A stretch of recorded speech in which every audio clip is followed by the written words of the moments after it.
Баршаңызға қайырлы күн. Күнжіт қосылған пешенемен рецептімен бөлісетін боламын. Парақшам пайдалы, подписка бөліміне тіркеліп, қоңыраушаны басуды ұмытпаңыз. Алдағы видеоларымды бірінші көру үшін комментарийға өз пікіріңізді қалдыруды ұмытпаңыз. Иленген ұнымызды өлшеп дайындап қойдым.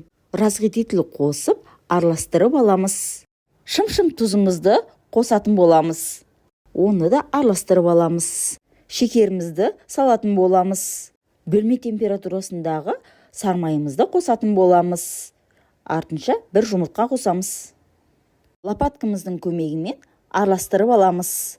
Отбасыларыңызға істеп беріңіздер, оңай және тез дайын болады. Артынша күнжітімізді қосып, қолымыздың көмегімен мыжып аламыз. Кондитерский мешогымызға салып аламыз тестамызды. Лопаткамыздың көмегімен. Осылай мен сияқты бокал қойып астына істесеңіздер оңай болады. Ұшын алып тастап, азғантайдан құятын боламыз, кішкентай. Бұл жайылады, ара қашықтығын ұзақтау қылыңыздар.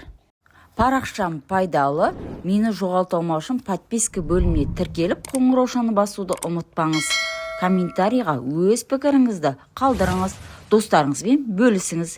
Қызып тұрған пешкімізге 180 градусқа 10-15 минутта пісіп қалады. Қарап тұрыңыздар. Комментарийға 0-ден 100-ге шейін белгілеп кетіңіз.